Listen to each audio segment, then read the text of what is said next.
Bueno, vamos a arrancar la clase de hoy.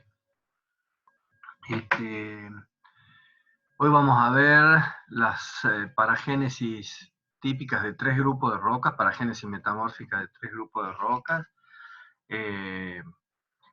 La primera de ellas va a ser, vamos a trabajar como siempre en este tipo de análisis por protolito, por tipo de roca precursora, composición de la roca precursora, y vamos a empezar por las rocas máficas, entendiendo como rocas metamáficas a todas aquellas que derivan de composiciones más máficas que andesita, digamos, ¿no? Rocas intermedias y máficas, en definitiva, quedan agrupadas en este conjunto: metamorfismo de basaltos, andesitas o sedimentos derivados del retrabajo de este tipo de rocas ígneas precursoras. Y en menor proporción de gabros. ¿Por qué en menor proporción de gabros? Ya vamos a ver. No es que no haya metagabros, sí los hay, pero son más difíciles de metamorfizar los gabros. Tanto los recambios minerales o las paragénesis típicas van a involucrar muchos menos fases minerales o tipos de minerales que en las pelitas, ¿eh? Y al hierro y al magnesio los vamos a considerar en general siempre como en solución sólida, ¿eh? En definitiva, esto resulta en un menor número de isogradas que en el metamorfismo de pelitas, y una correlación un poco más fácil, si bien la información que brinda el metamorfismo de rocas máficas es más limitada. Para que haya metamorfismo en protolitos máficos tiene que haber una sustancial hidratación de los minerales originales, ¿sí? Olivinos y piroxenos, que son los más abundantes, dentro de los ferromagnesianos de las rocas máficas. Y esta hidratación surge a partir de ya sea alteración hidrotermal, ¿sí? Pensemos que metamorfismo de rocas máficas va a afectar también a los basaltos de fondo oceánico, por lo tanto, el intercambio o metasomatismo sódico-magnesiano que existe en el fondo oceánico va a ser crucial para hidratar los minerales máficos que componen esos basaltos. Y tener en cuenta que sin agua no va a haber blastesis, porque este tipo de fases ferromagnesianas, olivino, piroxeno y ortopiroxeno, seguramente estabilizaron a altas temperaturas y por lo tanto van a ser metaestables por un rango elevado de temperatura. No son tan resistentes si algo activa el sistema, como decimos siempre, y ese algo, ese factor que activa el sistema es la hidratación de esos minerales, ¿sí? Los intrusivos máficos, y acá está la razón por la cual hay una menor proporción de protolitos gábricos en las rocas metamórficas de tipo máfico. Los intrusivos máficos de grano grueso son muy poco permeables, por lo tanto resisten hasta los grados muy altos de temperatura, de metamorfismo, resisten prácticamente sin cambio metamórfico. Es decir, si no hay hidratación, porque no hay permeabilidad, la roca no se metamorfiza una roca máfica. Por el contrario, las tobas y graubacas que derivan, sí, rocas, todas pensadas como una clasificación granulométrica, ¿no? Es decir, cualquier roca piroclástica de composición basáltica o de composición andesítica, así como los sedimentos derivados de la erosión y redepositación de material originalmente ígneo, por ejemplo, de la composición adecuada, con presencia de abundante vidrio en ambos casos, son rocas muy susceptibles al metamorfismo. ¿Por qué? Porque son rocas muy permeables, por un lado, con altas presencias de material vítreo, que es muy inestable y susceptible rápidamente a metamorfizarse, y con posiblemente a partir de la permeabilidad elevada, acceso a agua circulante, agua caliente circulante, que facilite activar los sistemas metamórficos. Los principales cambios en protolitos máficos se deben esencialmente a la desestabilización de los dos minerales más abundantes de estos grupos de rocas máficas, de los basaltos y las andesitas. ¿Cuáles son esos dos minerales más abundantes, presentes tanto en basalto como en andesita? ¿Qué les parece a ustedes? De paso repasamos lo que se deben haber visto en el parcial, para el parcial. ¿Cuáles son los minerales más abundantes comunes a basalto y andesita?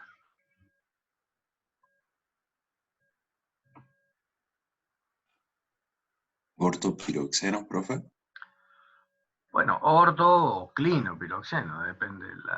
Piroxenos, digámosle, ¿no? El clinopiroxeno seguramente más abundante, o va a estar más en común con andesitas y basalto, pero piroxenos en general.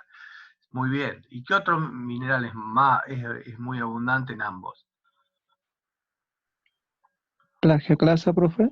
Plagioclasa, exactamente. Las plagioclasas que son los minerales más abundantes en realidad en todas las rocas. Entonces, primero, plagioclasa, ¿sí? La plagioclasa, en general más rica en anortita, se vuelve rápidamente inestable a medida que tenemos disponibilidad de agua y temperatura que va bajando sus valores, digamos, o sea, bajas temperaturas, ¿sí? Y en general, en el metamorfismo de rocas máficas hay una correlación entre la temperatura de equilibrio y el contenido máximo que la plagioclasa de anortita, que la plagioclasa puede admitir. En baja temperatura solamente la albita es estable, ¿sí? En un rango de temperaturas más elevado, propio de los esquistos verdes, se va adquiriendo cada vez más anortita, hasta ser oligoclasa, hasta convertirse en oligoclasa, esa plagioclasa, y en fases de anfibolita o granulitas, es decir, en los grados mayores de metamorfismo, es común ver plagioclasas andesínicas o labradoríticas e incluso bitauníticas, ¿sí? En este tipo como de ranking, digamos, acoplado de temperaturas y contenidos de anortita de una plagioclasa metamórfica.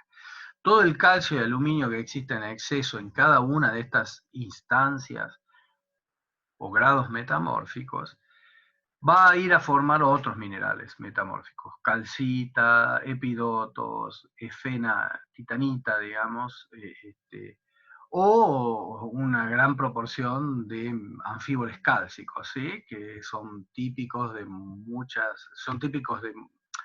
de rocas de distintos grados metamórficos, metamorfismo de rocas básicas. El otro mineral es el piroxeno, acá digo clinopiroxeno, pero son los piroxenos en general, ¿sí? Que se estabiliza, discúlpenme, para dar un conjunto de minerales metamórficos diferentes, incluyendo clorita, actinolita, es decir, un anfíbol, ¿sí? Pobre en álcalis, pobre en aluminio, como la actinolita, orblenda, un anfíbol con álcalis, con cálcico y con álcalis, pero más rico en aluminio. Epidoto,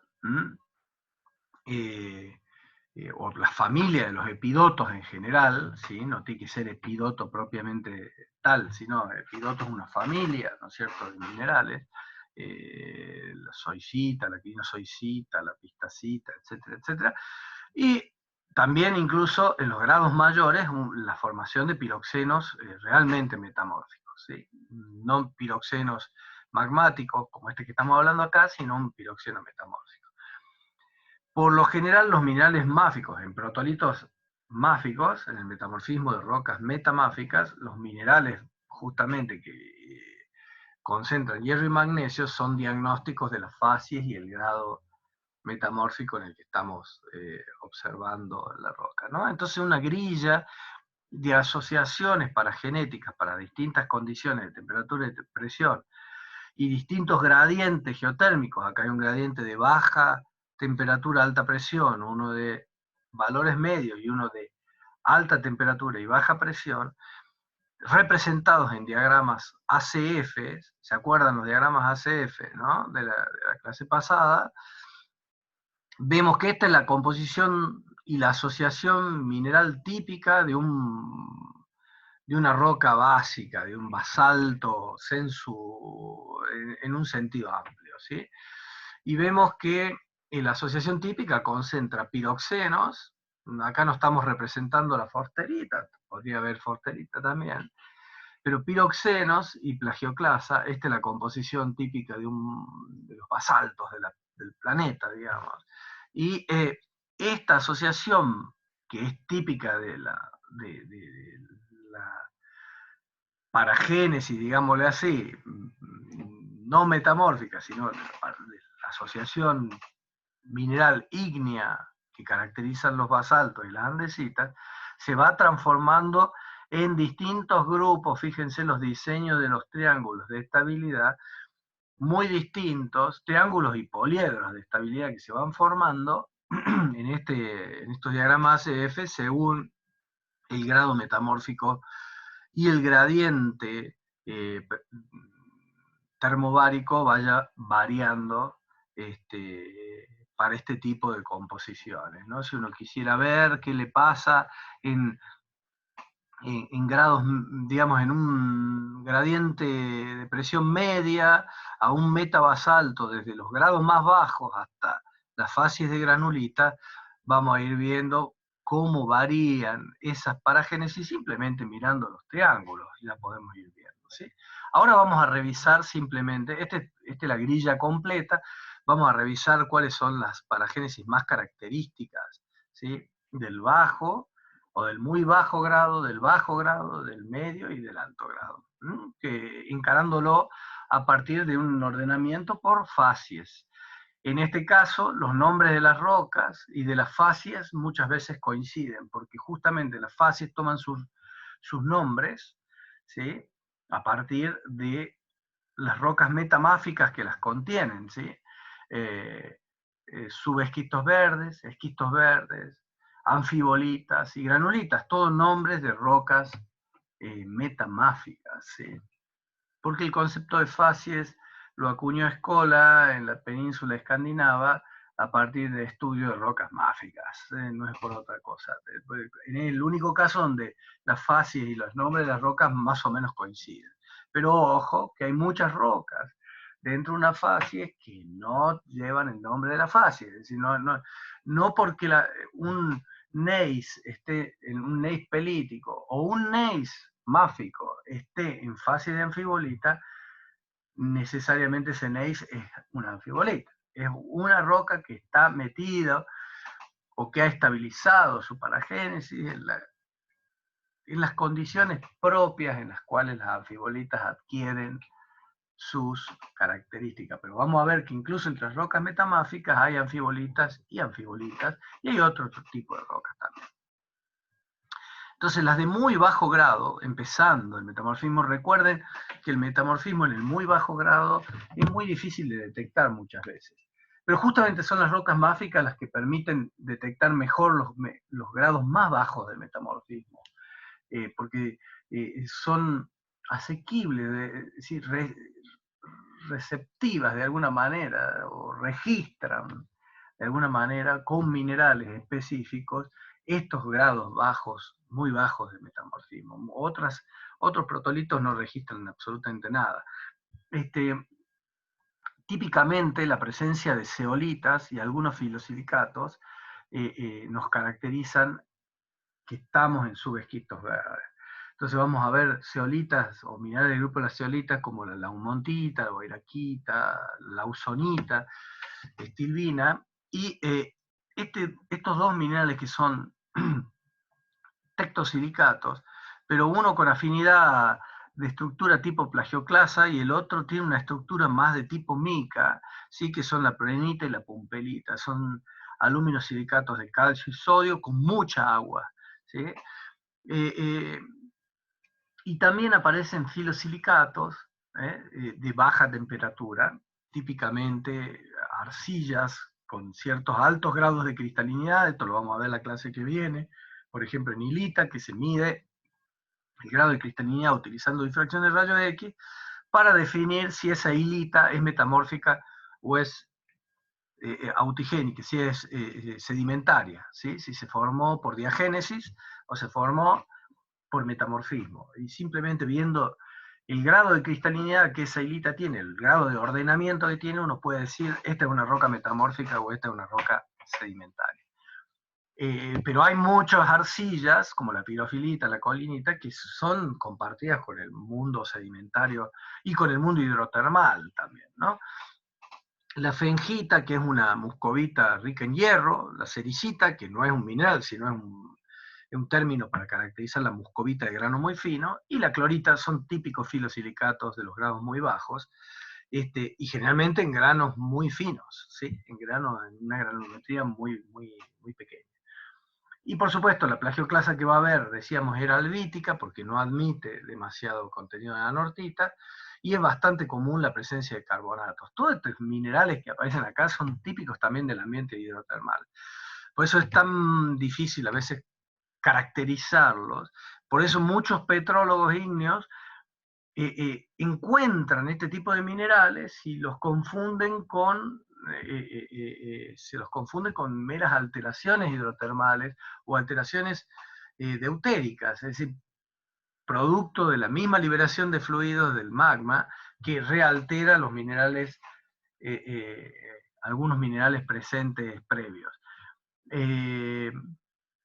Pero en terrenos antiguos, generalmente uno va a ver que en algunos terrenos antiguos muchas rocas presentan este tipo de asociaciones y están en contacto con un encajante que tiene un grado metamórfico incipiente, donde hay pizarras, donde empiezan a deformarse los fósiles, donde empiezan a crecer algunas pequeñas minerales metamórficos que van transformando las texturas de esas pelitas, metas grauacas, meta-areniscas, en donde ya uno puede ir sospechando que esto no son meras alteraciones, sino que son minerales metamórficos que se están formando ahí. En algunos casos ya se forman claramente y uno puede identificarlo mejor. Pero no siempre aparecen este tipo de minerales, ¿sí? En los grados muy bajos, para que aparezcan requieren de un protolito, de la presencia de un protolito inestable, es decir, de que la roca tenga suficiente vidrio, suficiente circulación de agua y acción de la presión, por ejemplo, de confinamiento o dirigida, que active de alguna manera el sistema metamórfico. Justamente son típicas asociaciones en zonas de soterramiento. Recuerdan, el metamorfismo de soterramiento era aquel que se causaba así por el simple aumento del gradiente geotérmico en una columna de roca que estaba sometida también de manera bastante sencilla a efectos de la presión litostática, digamos, ¿no? Que era como una presión hidrostática no dirigida, ¿sí? Pero como este tipo de secuencias generalmente aloja grandes cantidades de productos detríticos derivados de la erosión de rocas máficas con vidrio, ¿sí? Tobas andesíticas o areniscas derivadas de la erosión de ese tipo de material, y si hay fluidos circulantes, ¿sí?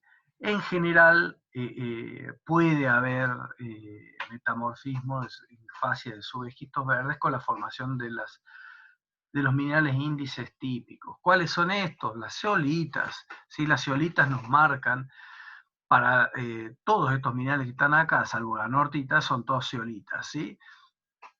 Y fíjense que hay algunas zeolitas, como la lausonita, que son estables a muy altas presiones para temperaturas relativamente bajas o moderadas, mientras que a bajas presiones funcionan otros tipos de fases, como la geolandita, la guairaquita, que son típicos minerales zeolitas presentes en los sistemas geotermales, por ejemplo. O sea, compartidos entre el mundo metamórfico y el mundo hidrotermal, ¿sí? Guairaquita, el nombre mismo lo dice, ¿no? Viene del campo, es un mineral que se forma en los campos geotermales de Guairaqui en Nueva Zelanda. O sea, un mineral prácticamente hidrotermal, que se forma en el agua termal, pero que también está presente en las rocas metamórficas, sobre todo las de menor temperatura y de menores presiones. Y hay una serie acá de reacciones que vinculan entre sí a estas zeolitas a muy bajas temperaturas y relativamente bajas presiones, típicamente a la aumontita, geolandita y estilbita, y no tanto hacia la ausonita, que requiere muy altas presiones. Vamos a ver que es un típico mineral del metamorfismo de alta presión, por ejemplo, en zonas de subducción. Los minerales prehnita y pumpelita, que generalmente se forman acompañando a estas zeolitas, lo hacen según estas reacciones que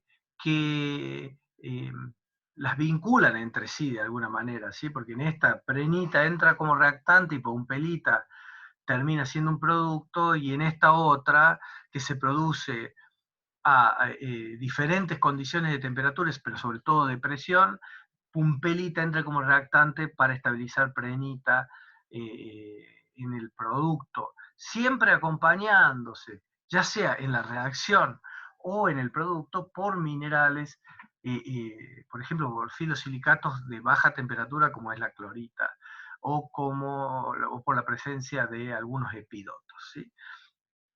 Vamos a ver que en general, si hay aumento de temperatura, la aumontita se desestabiliza para dar epidoto y prehnita, y la caolinita se desestabiliza, es una arcilla, ¿no es cierto? Se desestabiliza para darme otro tipo de arcilla, como es la pirofilita, rica en aluminio.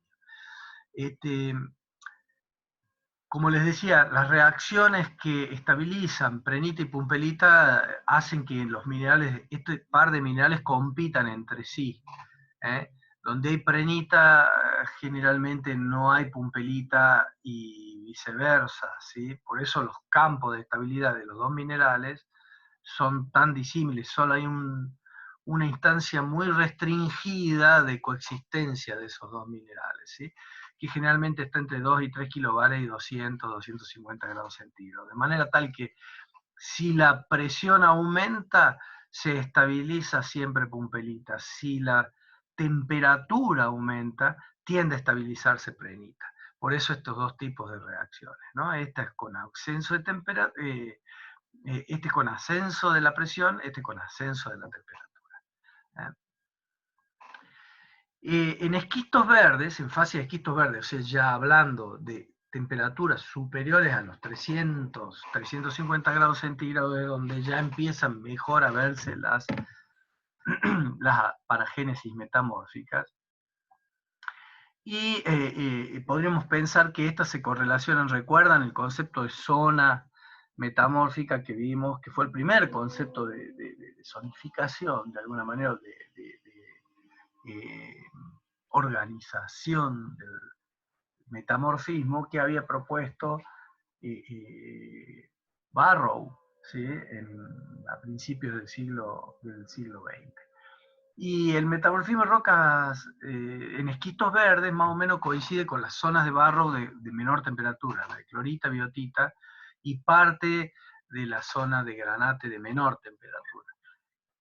En rocas máficas, los minerales típicos que aparecen son minerales verdes, y de allí el nombre de esquistos verdes, si es que hay foliación en la roca, y si no hay foliación impartida, la roca se llama greenstone, ¿sí? Se llama roca verde en inglés, ¿sí? Hay grandes campos de greenstone belts en varios orógenos del mundo, impartido esos colores verdosos a partir de minerales típicos de estas condiciones de temperatura, presiones bajas, relativamente bajas, por supuesto más altas que subesquistos verdes, pero todavía en situaciones bajas, donde estabilizan minerales como clorita, actinolita, epidoto, los tres son verdes, y con presencia de albita y cuarzo, calcita, eventual biotita en el rango de mayor temperatura y estirnomerano. Estos son los colores, los minerales típicos son verdosos y imparten ese color a la roca, ¿sí? Con las reacciones más típicas que aparecen, de acá en más vamos a ver que yo voy a definir el sistema en el cual presento las reacciones. ¿Qué quiere decir esta sigla NC-MASH? Disculpen. Sodio, calcio, magnesio, aluminio, sílice, agua, ¿sí? Sin considerar el hierro. Entonces hay una reacción importante que es la que desestabiliza prehnita, que es un mineral típico de los subesquistos verdes, y estabiliza actinolita y epidoto. Nada más que acá la actinolita está representada, recuerden, tremolita, actinolita es una serie, ¿sí?, de anfíboles cálcicos. La actinolita es el término ferroso, la tremolita es el término magnesiano, y epidoto, zoisita son miembros de otra serie, ¿sí? Epidoto es el término ferroso, zoisita es el término magnesiano. Y como este sistema no considera el hierro para las reacciones, bueno, como que cuando dice tremolita estamos viendo actinolita, cuando dice zoisita estamos viendo epidoto, que son los minerales verdes, ¿sí? Entonces, prehnita más clorita de baja temperatura más cuarzo me da un anfíbol, ¿sí?, cálcico, tremolita, actinolita, me da epidoto y me da agua. Entonces desestabiliza los minerales típicos de subesquistos verdes de esta reacción y estabiliza los de esquistos verdes. En esta hay una reacción pumpelita-out con estabilización de anfíboles y epidotos, pumpelita más clorita más cuarzo, actinolita, lo leemos de otra manera, epidoto y agua, ¿sí? Una reacción semejante a esta, que desestabiliza los típicos minerales de subesquistos verdes para estabilizar los típicos de la fase de esquistos verdes para metamorfismo de rocas máficas. Y otras reacciones que involucran la ausonita, la ausonita pumpelita me da epidoto más clorita más cuarzo más agua, estabilizando una clorita de mayor temperatura, típica de esquistos verdes. Entonces, si uno viera cuál es la paragénesis, esta es la composición de todos los basaltos del mundo, ¿sí? Entonces, si uno metamorfizara un basalto y quisiera ver cuál es la paragénesis, o los conjuntos de paragénesis posibles que podrían existir utilizando un diagrama CF, para 350 grados centígrados y presiones bajas, como 2,5, 3 kilobares, ¿qué les parece a ustedes? ¿Cuáles son las asociaciones típicas que quién podría leer este diagrama y comentármelo? A ver, decirme, la paragénesis típica va a ser tal. Leyendo el diagrama. ¿Alguno se anima a especificarla? Así de paso repasamos cómo se leen estos diagramas. Porque con estos diagramas estamos viendo todas las paragénesis posibles.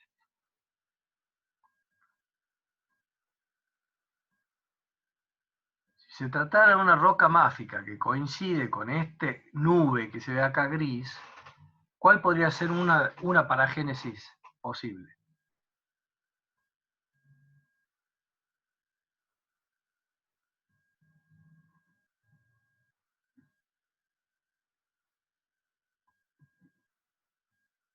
¿Cómo se leía este diagrama? ¿Se acuerdan?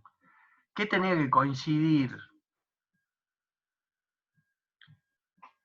Acá estamos representando minerales. Las líneas de unión representaban, y los triángulos representaban paragénesis posibles. Pero la roca tenía que tener una composición ¿cómo? Que cayera ¿dónde?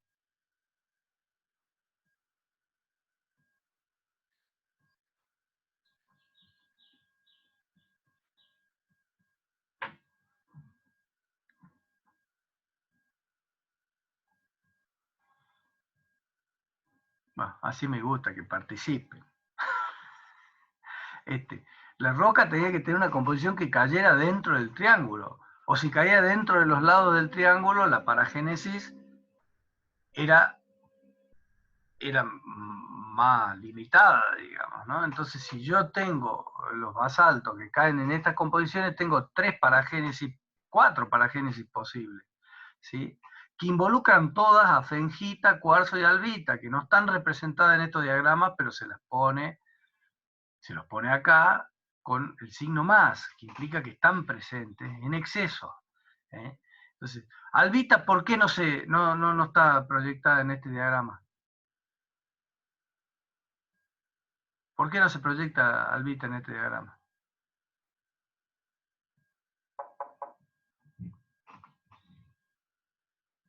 ¿Mm? No sé por qué sospecho que si dejo de hablar da igual. Nadie se va a dar cuenta. ¿Cuál es la razón por la cual la albita no está expresada en este diagrama? Lo vimos la semana pasada, ¿no? No fue hace 20 años.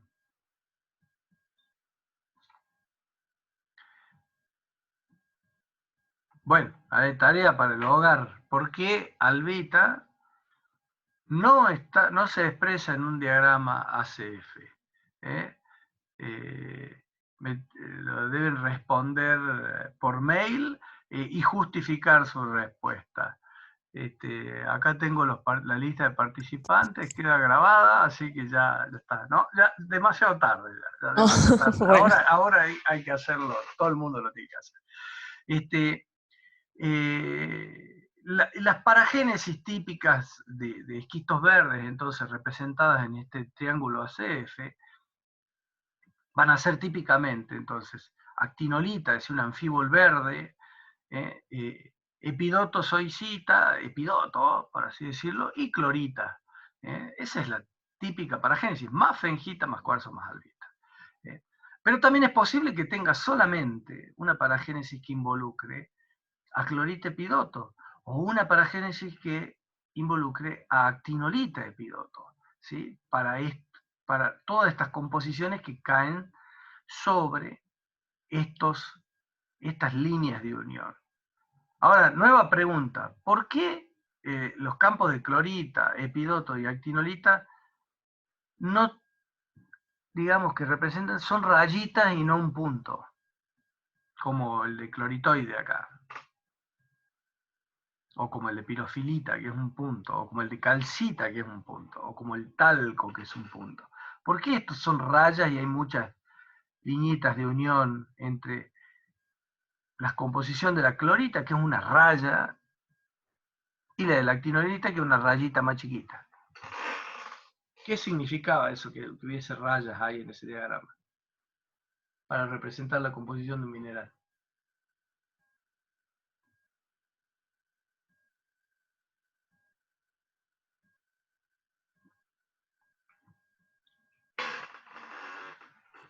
¿Que eran soluciones sólidas? Que eran soluciones sólidas. Es decir, que incorporaban en solución sólida parte del componente, digamos, de uno de los componentes. Entonces, en este caso, hay una solución sólida parcial para la clorita entre el hierro magnesio y ¿quién?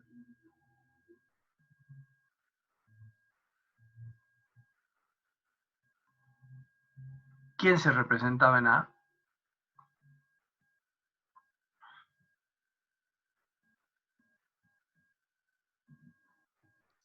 Hierro.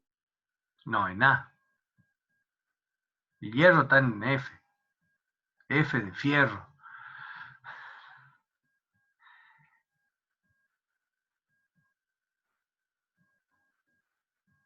Había solución sólida entre hierro, magnesio y hay incorporación parcial ¿de quién? De aluminio, que va en A, ¿sí? De aluminio, que va en A. Entonces,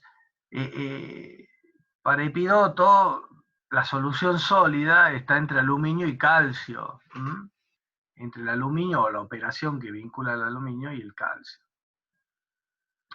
Y es posible que alguno de esos metabasaltos sea más rico en calcio todavía, más pobre en aluminio, y la paragénesis típica involucre a la actinolita, al epidoto, y a la calcita o a la titanita.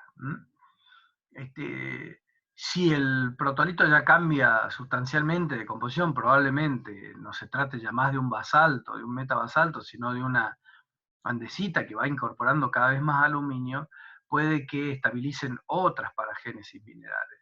Bueno, en la tarea que les voy a mandar va a ser, ¿por qué no se representa albita en este diagrama? ¿Por qué no está acá y está acá afuera? Es la primera pregunta que les voy a hacer.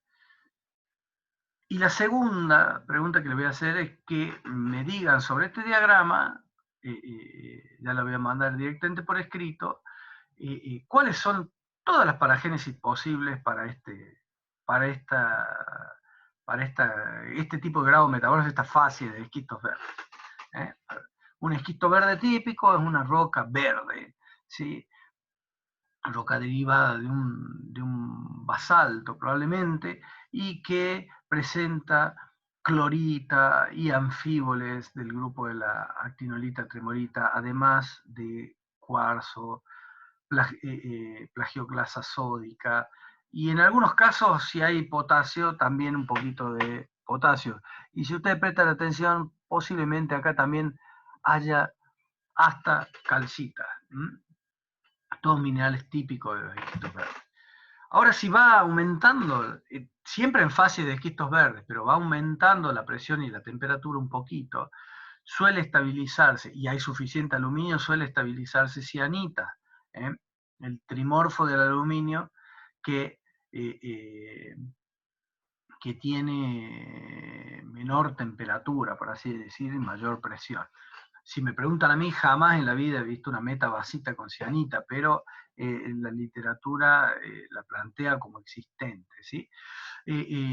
Lo que sí he visto es que biotita muchas veces reemplaza a las micas más blancas, ¿no?